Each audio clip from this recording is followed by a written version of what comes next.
Okay.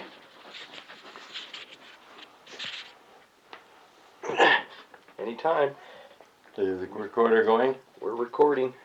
Okay, it says, tell me a memory about your grandma. Well, the main thing I remember about Grandma Peltier, her name was Matilda, and everybody called her Maddie. But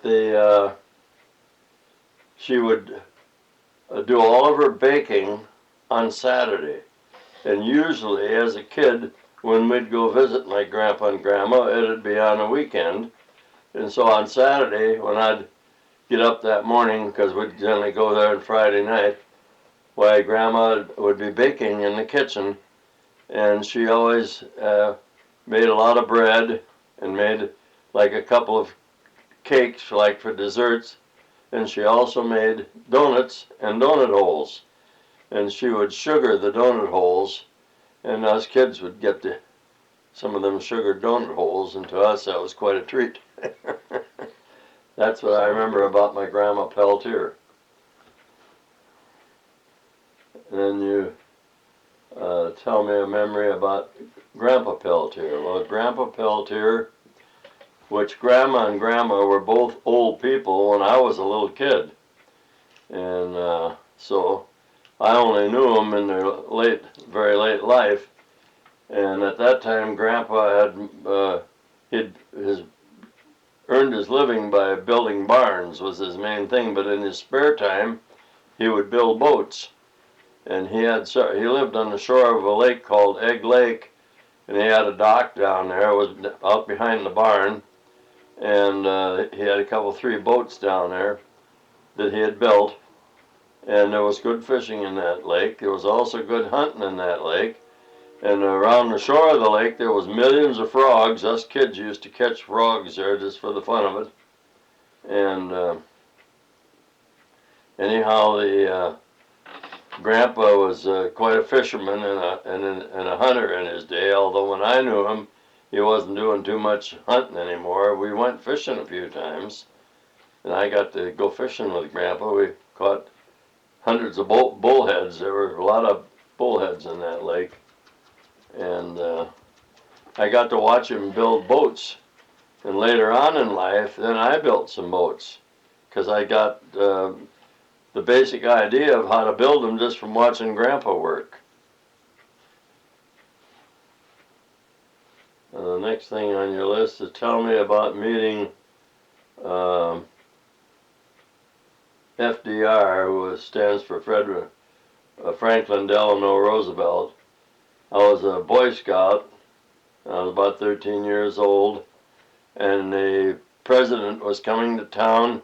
He was on a tour down the Mississippi River inspecting all the new dams that were built along the river, and one of the things he did, it was his idea and his money that got all them dams built, and so he wanted to tour them to see for himself how they worked and one thing and another. And anyhow, in every town along the river, he stopped and gave a speech. Well, Franklin Roosevelt was a cripple. He couldn't walk he had braces on his legs, and he had to use crutches to walk. In almost every one of these towns, they had built a podium so he could get up on it to speak to the crowd, and of course he couldn't get up the steps on the podium to do that. So the speeches he gave had to be right from his car. He was in a limousine, a great big limousine with a chauffeur and all kinds of security people around it. And they had us Boy Scouts act as a help with crowd control. We held ropes and kept the crowd back so they wouldn't overwhelm the president.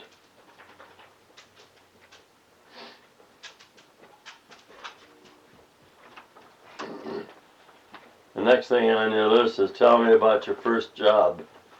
My first job when I was probably about 9, maybe 10 years old, they had an ad in the paper. They wanted boys and girls, but to go out in the country to a farm and pick strawberries. You were going to get a nickel a box for the strawberries you picked. And of course, I was picturing strawberries like my mother had in the garden, that were pretty good size, and it wouldn't take too many to fill a box. The one we got, they hauled us by truck out there. They told us where to be on a Saturday morning, and they picked us up with a truck. And they said there'd be several other kids that would go along. And on the corner I was at, where they picked me up, there was 5 or 6 other kids. And they hauled us 6 or 7 miles out in the country to a farm that the strawberry patch was on the side of the hill, facing the south, so that you were in the sun all day. And they gave us these boxes, and we were supposed to fill them, and they had somebody out there keeping track how many boxes you'd fill. Well, the strawberries, to begin with, were small. They were just about marble size. And to fill a box took a lot of work, crawling along on your hands and knees in the dirt in the hot sun. It was actually pretty darn hard work. And I worked all day long without any there was no water, and I didn't think to take any along. Some of the kids had brought bottles of water, but I didn't know that I was going to be in a place that didn't have anything to drink, so I didn't take any. So I was really suffering by the end of the day. I hadn't had a drink all day long and nothing to eat. And I did get 22 boxes of strawberries picked, which amounted to $1.10. I said I'd never do that again.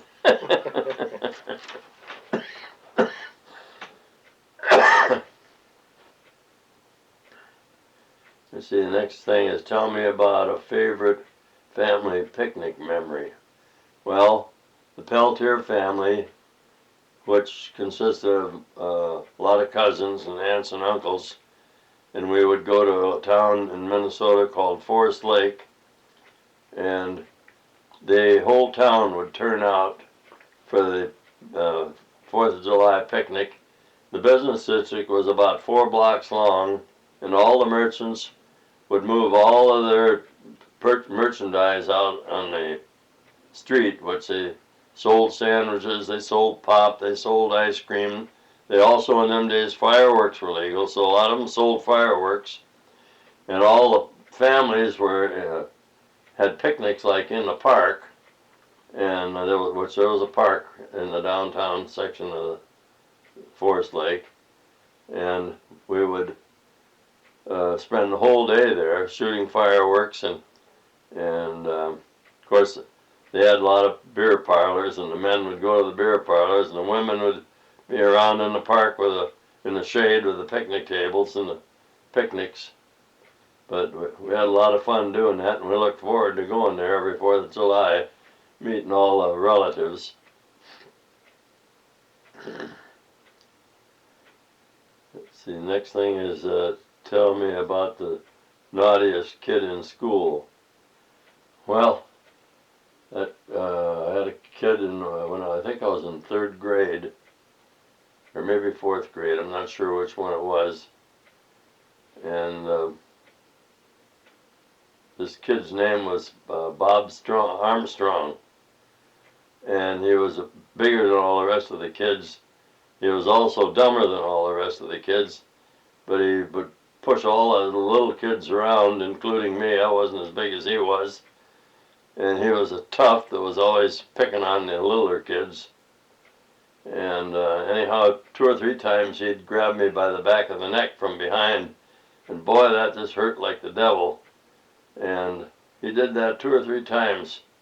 And anyhow, one day in class, I got grabbed by the back of the neck, and I thought it was this Bob Armstrong that had done it.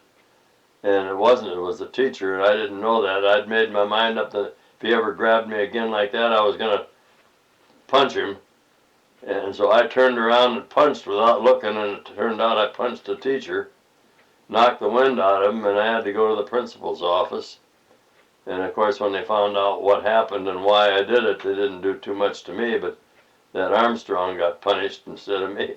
So that worked out to my benefit.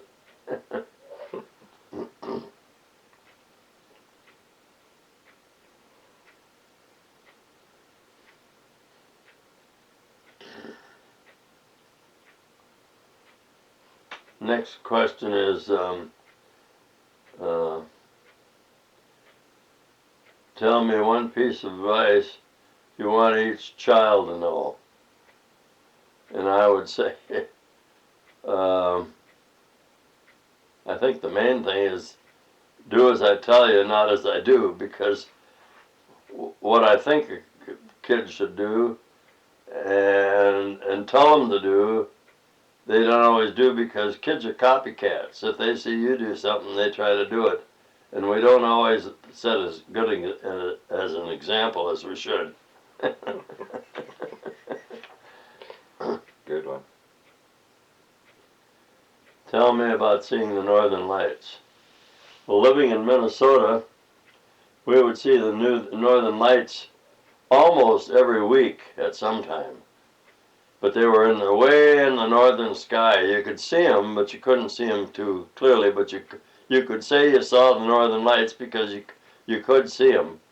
And of course, I lived in southern Minnesota, and when we would see the northern lights, it'd be looking at the sky to the north, and we would be able to see them. But what the spectacular northern lights was when I was in Alaska during the war, because when I'd see the northern lights, they were almost right directly above us.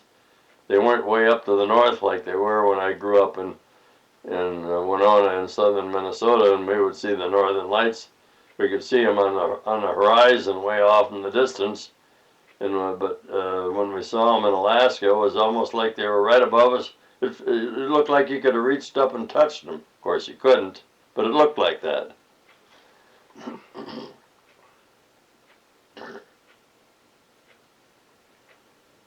Tell me how you met our mother. Well, I was working for a telegraph line gang, and we happened to be where there was quite a few men in this line gang, and several of them were younger guys about my age. And we traveled all over doing electrical work for the West Union Telegraph Company. We happened to be working in Belle Plaine, Iowa, and I took several of the guys in my car, and we would go from where the Western Union Pullman outfits, which we slept in and ate in, and we lived in them. And we'd go downtown Belle Plaine. There was a pool hall there, and we'd go to the pool hall and play pool. Anyhow, we got acquainted with some of the local guys, and we said something about, don't they ever have any dances or anything around there where you could meet girls? They said, well, if you want to meet girls, go to Tama. Well, we jumped in my car and went to Tama. We found out where they danced. Well, the dance hall wasn't open at the time we got there, so we went to a place called Gus's Candy Kitchen, which was a hangout for the young people. And that's where I saw Virginia, who later became my wife. She was with a couple other girls sitting in a booth having a Coke, and I didn't know her name, and I didn't know anything about her, but she saw me and I saw her, and we smiled at each other, but I don't think we said anything. But something came up about the conversation about going to the dance. They said they were going to the dance, and we said we were going to the dance. So when the dance opened, which was about a block away, sure enough, her and her girlfriends were at the dance. So I asked her to dance, and we hit it off right from the start, and I danced every dance with her, and also made a date for the next Saturday to come to Tama and have another date with her. And I kept that up every weekend for about 5 or 6 weeks. And then one of the times when I was taking her home, we decided to get married instead of just meeting on weekends. We could be together all the time. And so we drove to Missouri and got married. And that was a long story because we were married 69 years, but it started right there in Tama in a dance hall.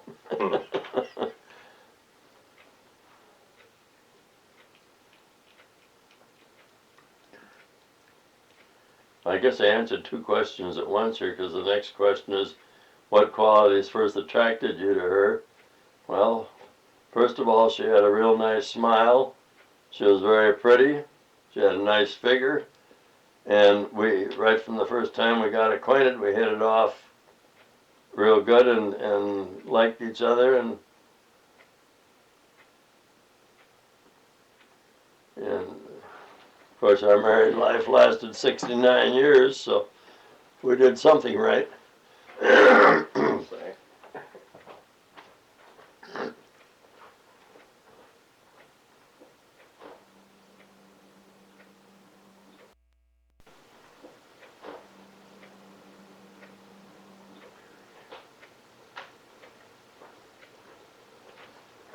And the next question is, where did you live when you first got married? Well, when we first got married, I was traveling all over with the telegraph company, and after we were married, Virginia went along with me, and she stayed in rented rooms, which didn't work out too good because some of the rooms, some of the towns didn't have a regular place that rented rooms, and we'd have to try to get a room with somebody in a house that had an empty bedroom, and it didn't always work out so good, so we ended up buying a trailer, and we pulled the trailer around everywhere we went, and that worked out a lot better.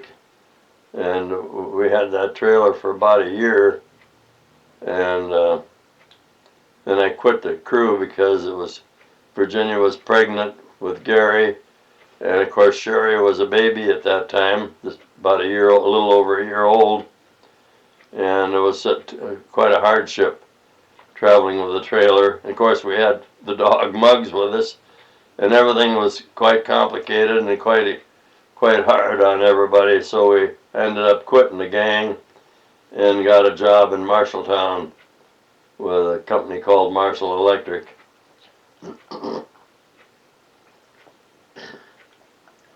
And you got a thing down here, cousin Alfred? Mm-hmm. Okay.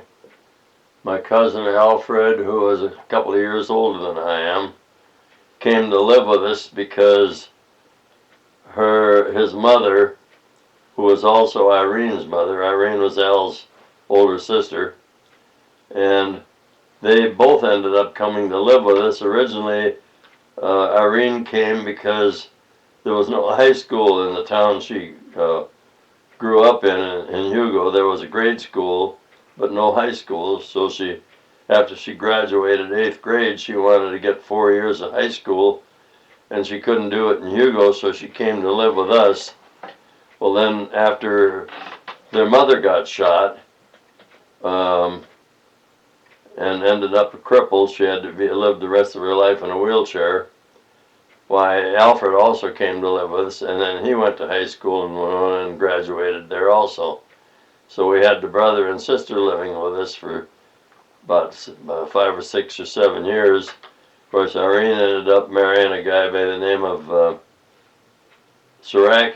Irvin Saraki, and her name changed from Irene Cummings to Irene Saraki, and she lived in Winona her whole life, and until she got to where she had to go to like a nursing home. Then she moved into one in St. Paul because she had a son that lived there.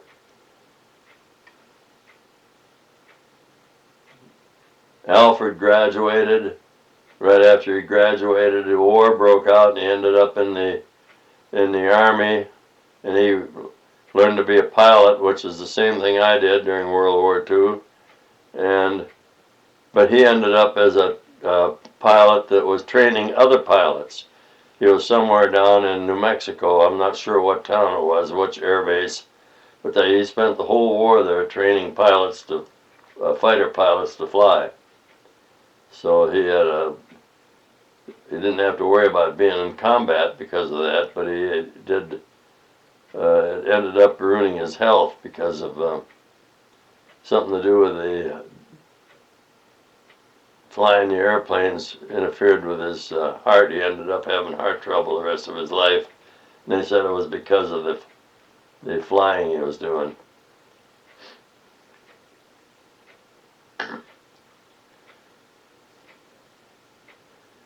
Most famous person you met?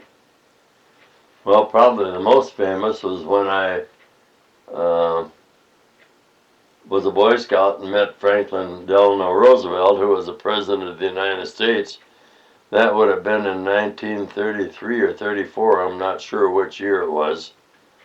But when the President was inspecting the dams that time, I was on duty on the crowd control of the rest of them.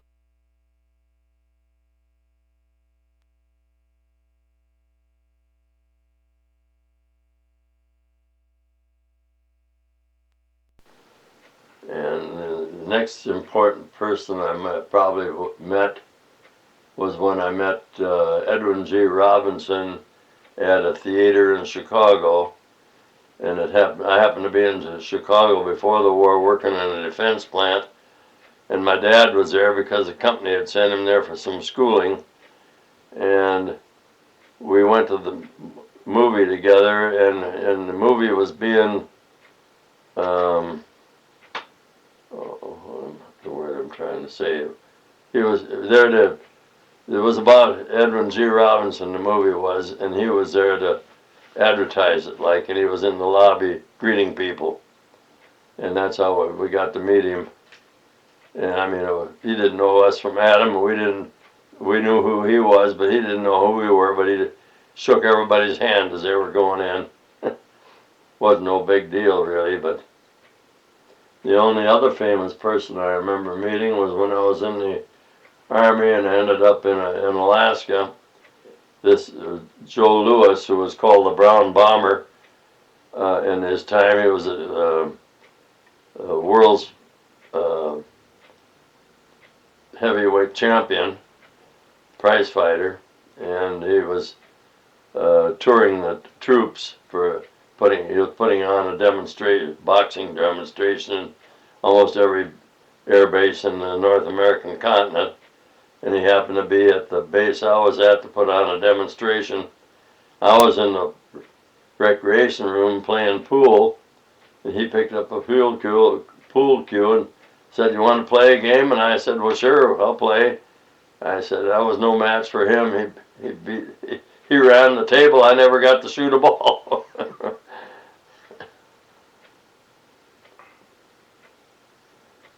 My first car, the next question. My first car was a 1926 Model T Ford that I got for $20, and I drove it to school for 2 years, and that would have been probably my sophomore, junior and senior year, I guess it would have been, yeah. Last 2 years I was in school. My junior and senior year I drove my Model T Ford.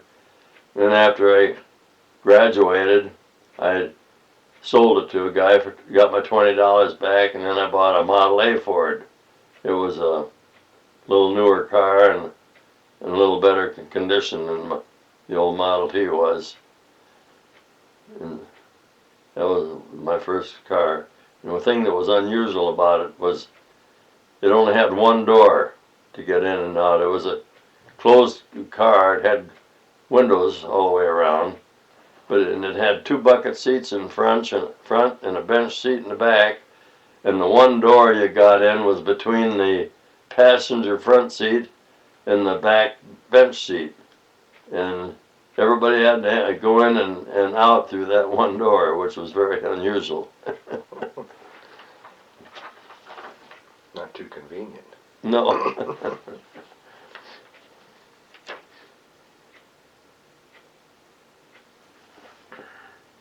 Next question is about trapping and freezing my hands.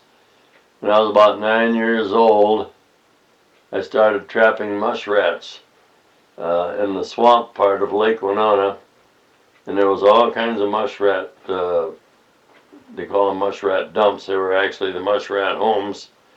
And in the summertime, when the lake wasn't frozen, you couldn't get anywhere near them unless you had a boat, which I didn't have. But in the wintertime, when the ice froze, we could walk right up to the muskrat dumps. And so I learned how to trap stuff from my grandpa Peltier. He showed me how to treat traps and how to set them catch game like that. And so I started trapping muskrats, and for the whole season I trapped 78 muskrats. My dad showed me how to skin them and how to dry the skins on a board.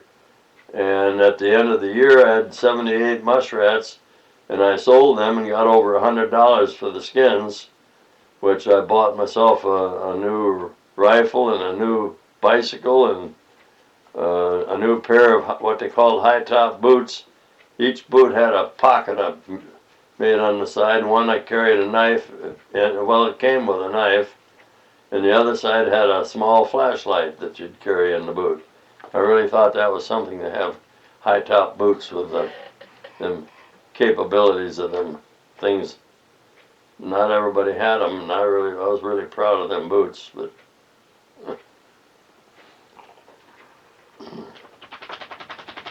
anyhow, while I was trapping, this one day it turned real cold. I got my gloves wet, and the gloves froze stiff, and I couldn't get my hands back in them. And I wanted to finish the trap line, because if you didn't, wild animals would, after the muskrats were caught in the trap, wild animals would come and eat them up, like coyotes and fox and that type of thing. And of course, after they'd ate them up, the pelt was all shot. You know, they couldn't save the pelt. And so I had to get the muskrats out of the traps before the wild animals got them. So I was out there in the cold with my hands wet, and my hands got frozen. When I got home, I couldn't even turn the doorknob to get in the house. I had to kick the door, and my mother had to let me in. My hands were so badly frozen, the doctors told my folks that I would lose all my fingers, because they said they'd turn black and I'd lose them. But my dad knew an old army doctor from World War I who lived in our neighborhood, and he took me to him, and he said to rub my hands with cocoa butter every day, and it would save my hands. And he knew what he was talking about, because I've still got all my fingers. I did lose a couple of fingernails, but they eventually grew back. But they grew back kind of funny. And anyhow, I learned the lesson from then on to keep my hands covered, because once my gloves got frozen, I couldn't put my hands back in the gloves, and consequently, out in very cold weather, my hands froze. And I hadn't had any experience with anything like that, so I didn't realize my hands were frozen until I got home. Couldn't open the door.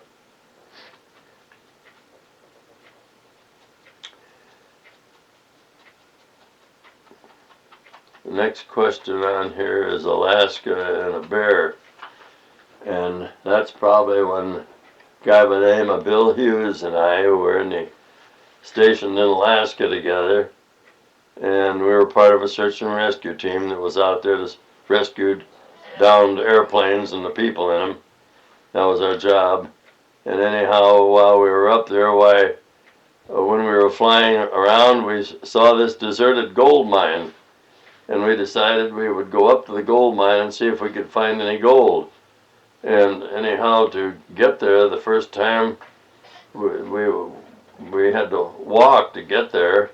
And the river zigzagged, but we would try to save walking instead of following the bank of the river, which zigzagged, meaning we'd have to walk a lot of miles to get where we wanted to go. But when we would cut across the zigs, and there was game trails like that went through along there, and anyhow, we were following one of these game trails, heading up to where the gold mine was, and we'd been up to the gold mine a couple of times before this happened, and the other times when we went up, we never encountered any animals along the way, but this one time we encountered this, and by the way, when we left the base, one of the sled dogs had gone along with us. They wouldn't keep them tied up in the summertime. They'd let them run free. Well, this one dog followed us into the woods and stayed with us all the way up to the gold camp. And anyhow, this one time when we were going up there, we encountered this female bear with 2 cubs. And she, when we saw her, she immediately charged because she recognized us as a threat. Well, the dog saved our lives because she attacked the bear, and it gave us time to climb trees to get away from the bear.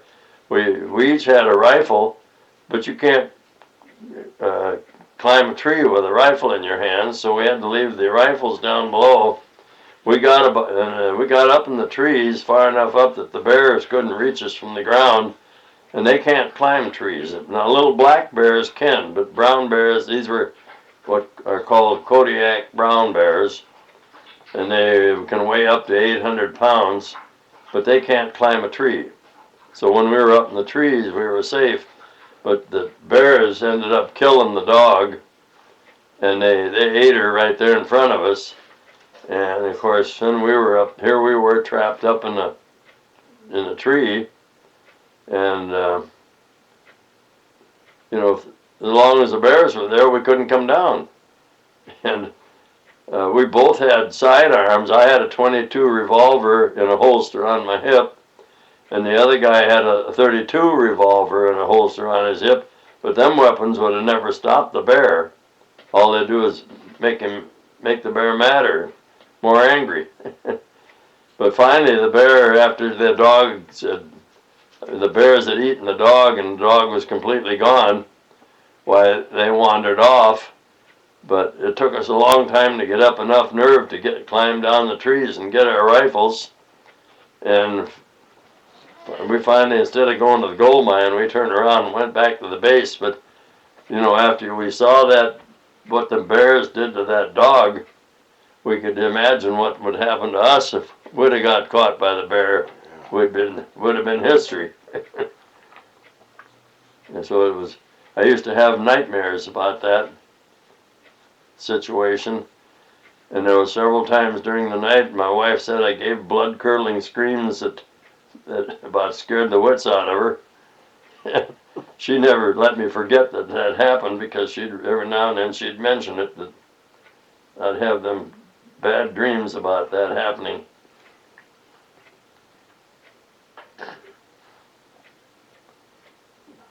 Next question on the list is my favorite radio show. Well, the one that sticks in my mind that I remember the most was when the whole family would get together around the radio, and that wasn't too long after radios became a household thing where every household had a radio, because at one time when I would go like to visit all my relatives up in Minnesota, none of them had a radio. We had a radio in Winona, but for some reason we were one of the first families to have a radio in that neighborhood that I knew of. And anyhow, on Sunday night we would listen to Red Skelton. That was one of our favorite shows. And the whole family would get together and sit around and listen to the radio to the Red Skelton show.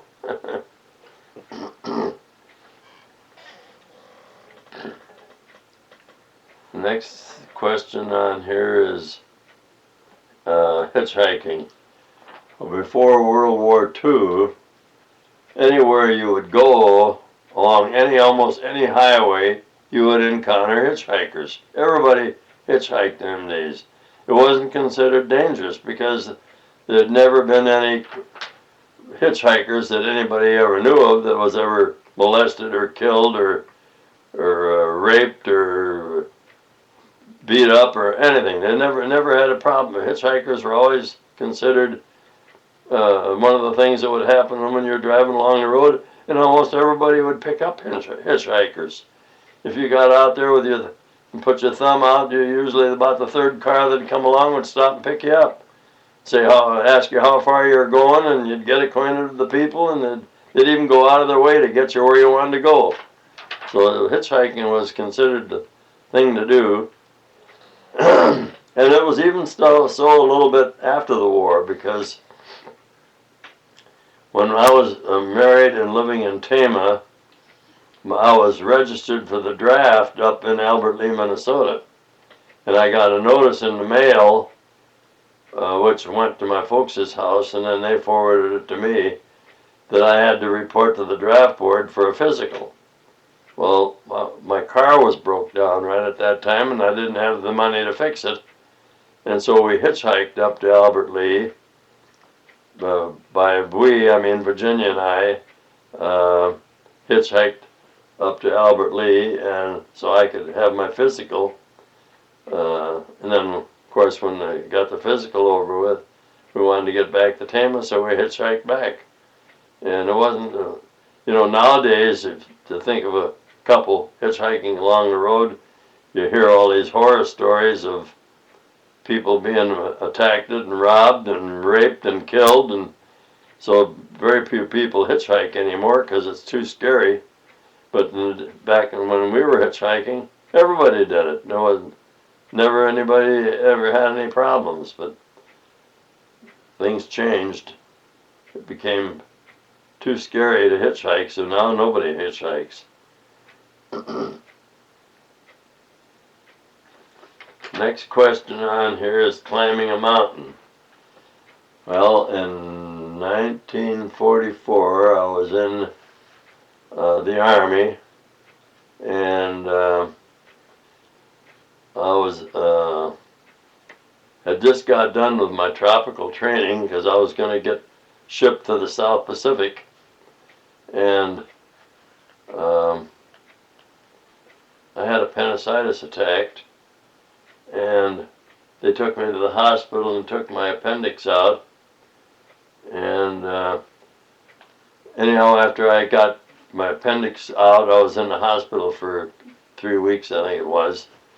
And after I got out, why, they sent me to a place called Idaho Springs, Colorado, and there's a mountain there called Old Baldy, and we were sent to the top of this mountain for survival training. We had to learn how to snare rabbits and how to catch wild game and how to tear an airplane apart and get all the useful stuff out of it we could use to make weapons, and to make a shelter, and to build a fire and all that type of thing. And that whole training session was all about survival in case you crash, whether it be anywhere in the world. You could use an awful lot of the airplane as for weapons and for shelter and for survival, for flares, for signals, and that type of thing. And that's what that course was all about. But anyhow, we had to climb that mountain. It was 11,000 feet, Old Baldy was.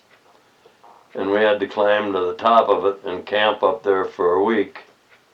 And we were supposed to live off the land, but we also had some what they called mountain rations. So if you weren't lucky enough to catch some wild animals, why, you had the sea rations or mountain rations you could live on. So they weren't very tasty, but they were, at least you keep you from starving.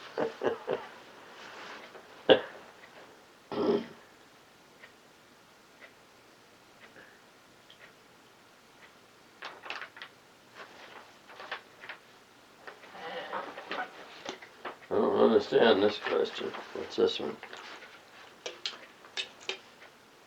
Bottom one there. Very last one there. Tell if you ever had a hero, and who. A what? A hero. A hero.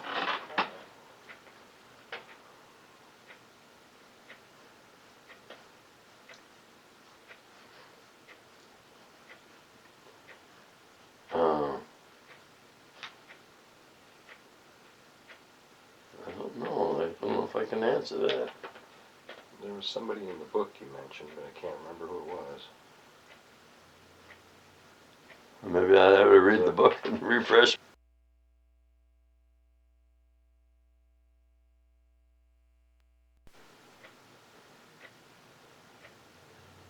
Oh, well, yeah, I had a hero in Winona.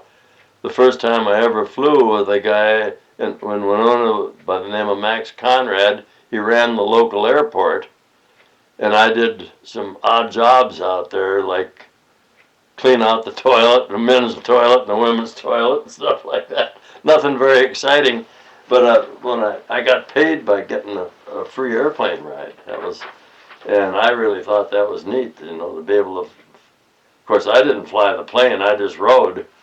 But to me, that was quite a thrill to ride in an airplane. I'd never done anything like that before, and I didn't do anything after that until I was in the Air Corps. But I chose flying over everything else. But the guy, by the way, that Max Conrad had relatives right here in Cedar Rapids. Really? Yeah, there's people. If you look in the phone book under the name Conrad, Conrad, there's a family by that name living here yet. And I guess it would have been an uncle lived in Winona and ran the local airport. Bit of information that not everybody knows. Next question is Pearl Harbor Day. What was I doing on Pearl Harbor Day?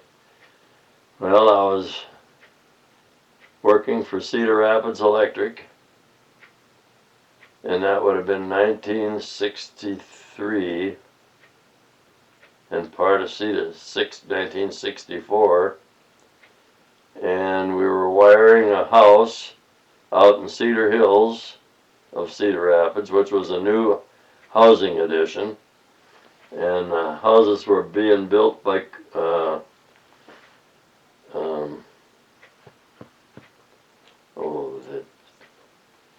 they still sell houses. What's the name of them?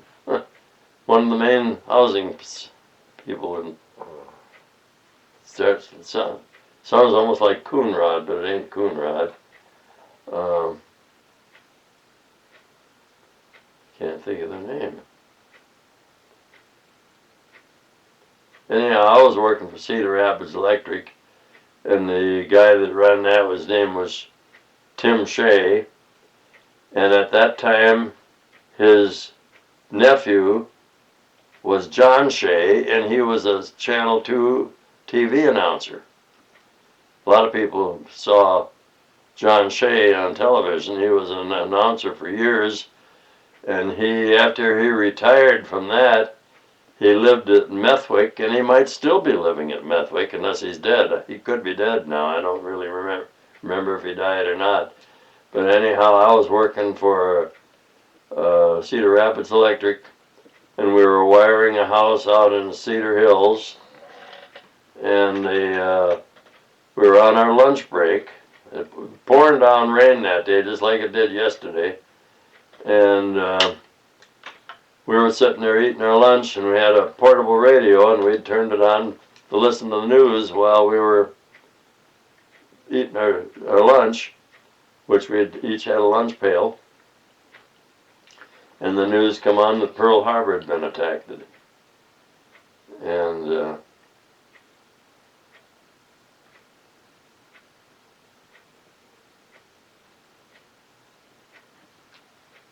have I got that right? Something about somebody fainting.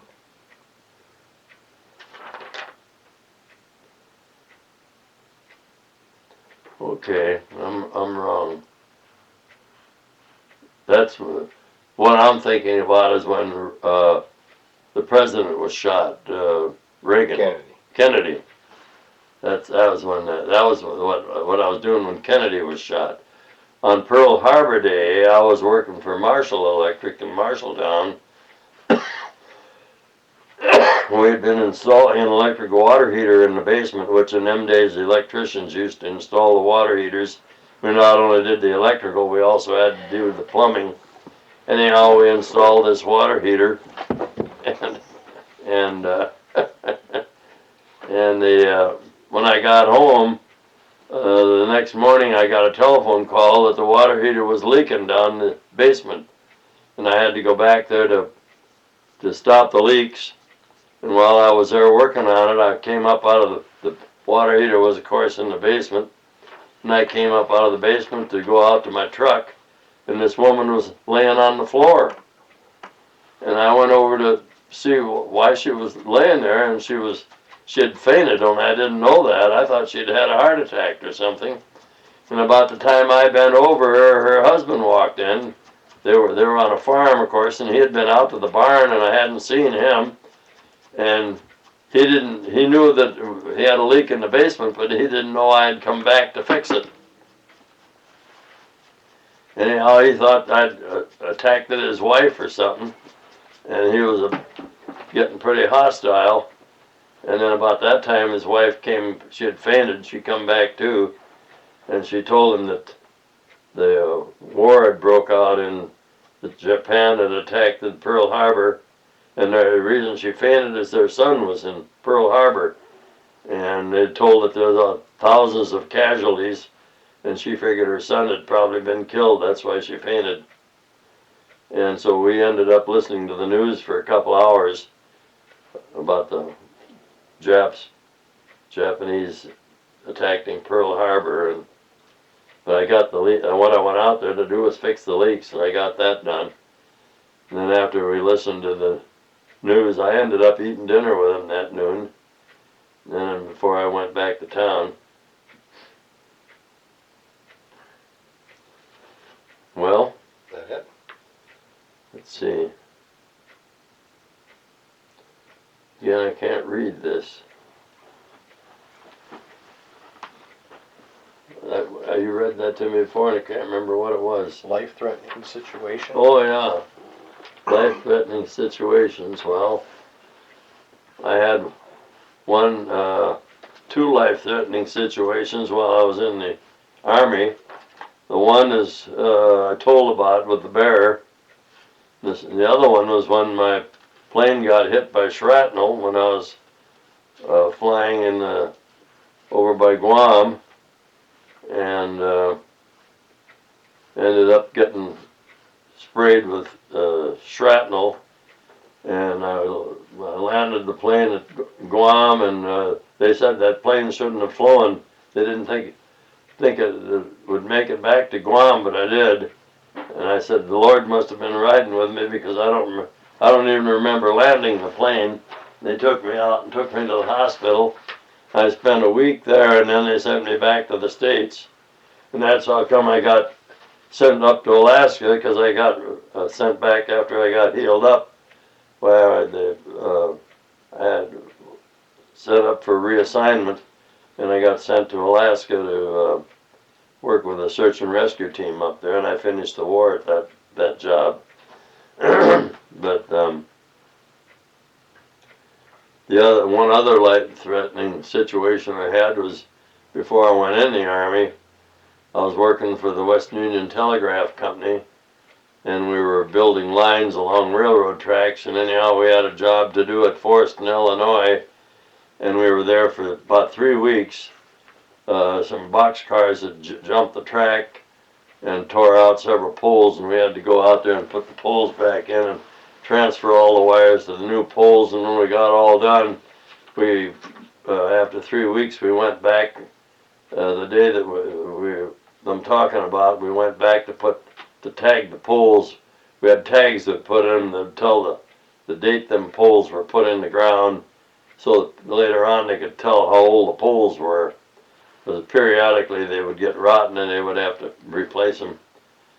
Anyhow, while we were there, we always had a conductor that would ride on our motor car when we were going out to work.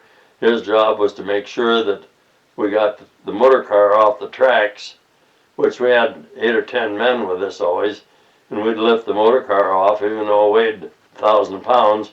We'd lift the motor car off the tracks one end at a time and get it out of the way of the trains, because this was the main line of the Milwaukee, and there was a lot of fast trains on that track. And anyhow, every day about the same time, the meat train would go from Omaha to Chicago. That train would travel about 85 or 90 miles an hour. Anyhow, the conductor had just checked in the depot just a matter of 10-15 minutes before the incident I'm talking about happened. And what happened is he had gone in the depot and said, "We're all right, we can make it to the next town, and then we'll set the motor car off." And we got on the motor car and started on the tracks, and one of the guys yelled, "Hey, here comes the meat train." We turned to look, and sure enough, here come the meat train, and that thing was traveling about 90 miles an hour, and all we could go on the motor car was 30 or 35 miles an hour. And when everybody saw that meat train, everybody started to jump off. And when they jumped off, even though I was giving it all the gas I could give her, the wheels were spinning, and I couldn't get any traction to try to outrun it. And besides, something going 40 miles an hour can't outrun something going 90 miles an hour. So the last time I looked over my shoulder, it looked like that train was almost right behind me. And I jumped without looking where I was even jumping to, and I landed in the dirt and rolled. And when that train hit that motor car, it exploded in 1,000 pieces. And I hit the ground and rolled and come up. And I jumped off on the left side of the train because you drove the motor car on the left just like you do an automobile, where all the men that had been on the car were all riding on the right side. And when they jumped off, they were on the right side of the train, so the train was separating me from all the rest of the people. So after I jumped off of the thing and the motor car was all in pieces, I started walking back towards the rear of the train because I could hear the brakes going on the train, and I knew they were trying to stop it. And when I got to the back end of the train and crossed over to the other side, I looked up along the train right away, and everybody was out in the weeds. And there was a colored guy, he must have been a hobo on the train, and he was off standing along the side of the train. And I said, "What's everybody doing out in the weeds?" He said, "Oh, the colored guy said, we hit some bull and we was looking for his carcass." And holy cow, they must be looking for me. So I walked up along the tracks, and I ran into several other people, and I didn't know if they were hobos or railroad men, but none of them knew me, and I didn't know them. And it wasn't until I got another block or two up along the tracks that I started running into some of the Western Union people, and they, of course, they immediately recognized me. And they said, "My gosh, how did you survive that? We thought you were dead." And I said, "Well, I jumped." And they said, "Well, we didn't see you jump." And I said, "Well, I jumped." And of course, the motor car was demolished. And after they got the rest of the motor car and stuff off the front end of the engine, which some of it was plastered to the front end, they had to pry it off. It hit it so hard that it was just entangled in the mechanisms, and they had to get it off. Well, when that was off, the train took off for Chicago. That was a fast meat train. They had to get that meat there. The only way they had to keep the meat fresh was with ice, and it would melt, so they couldn't waste any time.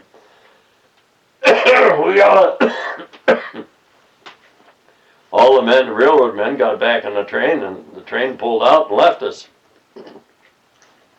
We had about a 4-mile walk back to where our telegraph Pullman outfit was, and it took us a long time to walk back.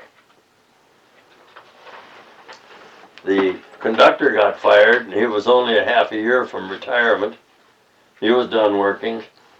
And the foreman got fired, and he was an old guy. He was not too far from retirement with the West Union. He got fired.